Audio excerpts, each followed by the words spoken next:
To become a great writer in 2024, what are you going to have to sacrifice? And today we are going to be hearing from a literary great, David Foster Wallace, on what it takes to become great. And if you guys don't know, Right Conscious is the headquarters of everything related to David Foster Wallace on YouTube. So go check out the playlist down below with all my other videos. So let's hop into Wallace talking about this. Well, in most of the writers I know, there's a self-centeredness, not in terms of preening in front of the mirror, but a tendency not only toward introspection, but toward a terrible self-consciousness. Writing, you are having to worry about your effect on an audience all the time. Are you being too subtle or not subtle enough? You're always trying to communicate in a unique way, and so it makes it very hard, at least for me, to communicate in a way that I see ordinary. Apple-cheeked Clevelanders communicating with each other in street corners. My answer for myself would be no, it's not a sacrifice. It's simply the way that I am,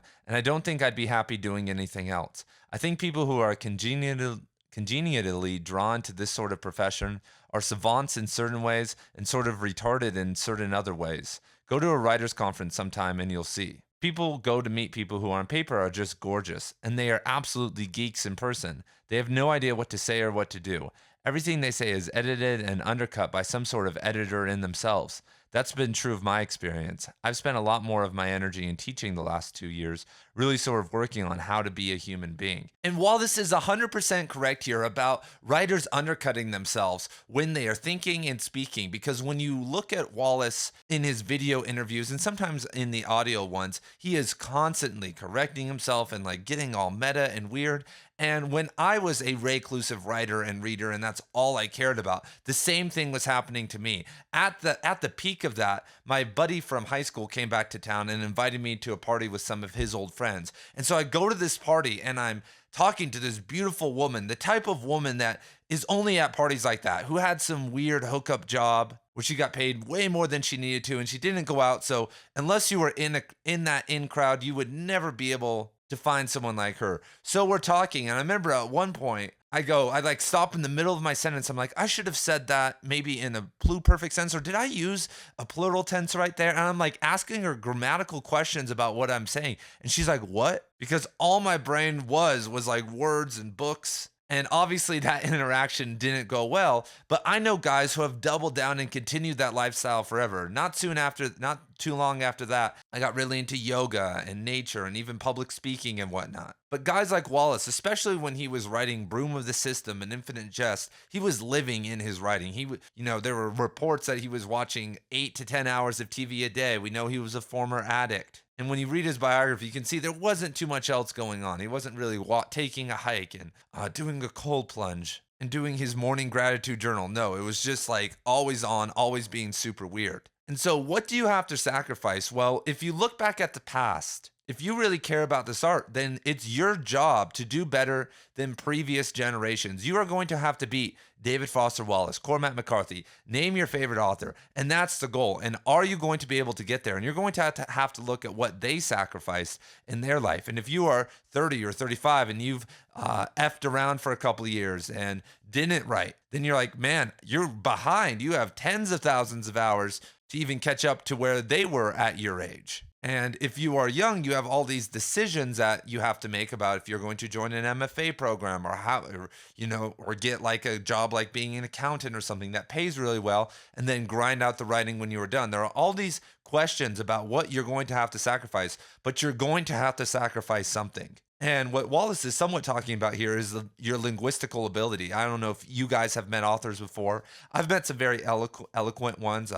And a lot of the newer authors who are kind of boosted by the publishing world and who aren't very good or are mediocre to good authors. I'm thinking of guys like Colson Whitehead, George Saunders, even my boy Tommy Orange up there. They write good books. And when you talk to them, they're like super chill and like they're just like typical everyday dudes. But I've also met, I haven't met too many writers that you could consider like great and are kind of this weird savant thing that Wallace is talking about. But I've met a lot of academics who've just been in the books and in their writing and research their entire life, and they are functioning on this level. I think that would be the most relatable example to a lot of you guys who've been to university. You have that professor who has no teaching ability or people skills, but has published all this stuff and is highly regarded in his little niche. And one of the things I always kind of say about if you're going to commit to being the best at writing, because I'm kind of looking at this in like a 30, 40, 50-year timeline for my life. I'm like, by then, by the end of all that, I'm going to look back and have some works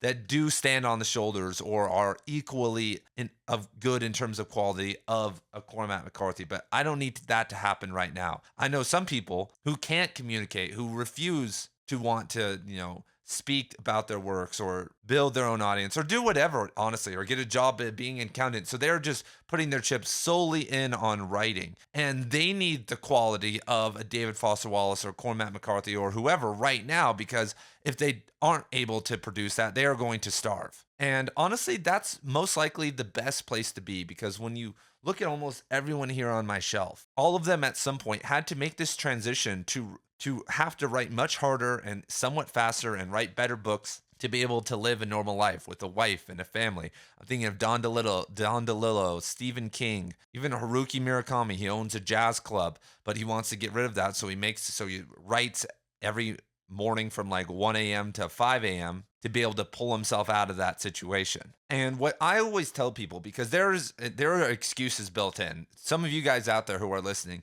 want to be a great writer, who maybe dreamed of this earlier in life, but then life caught up to you. So you maybe have a job now and a mortgage and car payment and kids and all this other stuff, or responsibilities, or you have health problems. And looking forward, it may not be as clear. It may not be as easy as everyone else. But what you can't do is to continue to double down on things that put you further in the hole.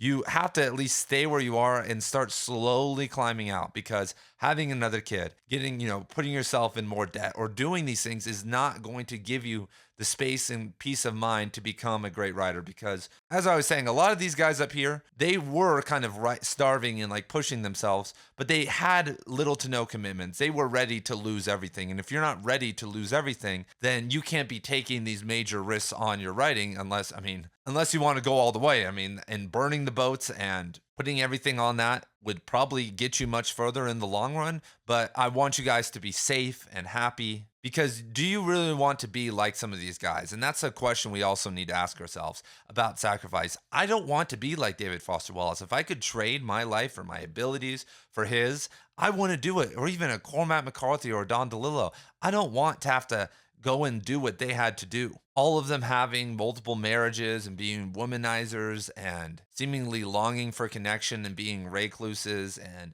having problems communicating with people. I don't want that. And there's been this idolization of that forever, because the writer as Hemingway or kind of the artist type who gets all the girls is fun.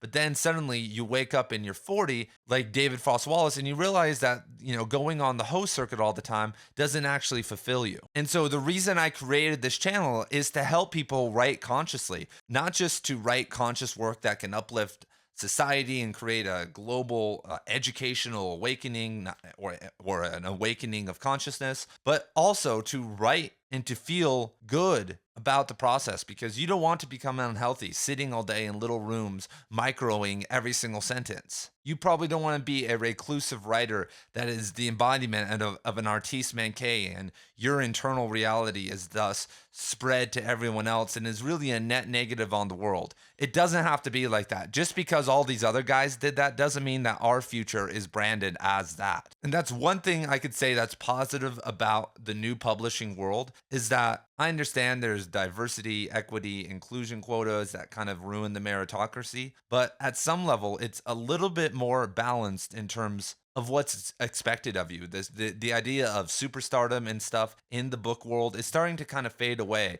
and authors have lost a lot of that mystique and persona, partially because we now have social media and there's podcasts and whatnot, but people don't care about books as much. So there's a little bit less pressure now on writers with everything in the Kindle graveyard and whatnot for you to kind of find your way and chart your own path without having to mimic everyone else. Because I feel like a lot of these guys are just mimicking what Hemingway and the modernists and what everyone else did before the modernists. And it's just been this cycle that's been kind of going for a while. But now that there are avenues for writers to make money, other than just teaching and publishing books, such as running a YouTube channel or running online courses or editing people's stuff or doing author consultations. Like, there's an endless amount of stuff that if you are a good writer, you can do that will pay the bills every single month. And so I thank you guys for being here, and I will see you guys in the next video on Wallace, which will be right over here talking about his experiences at an MFA program.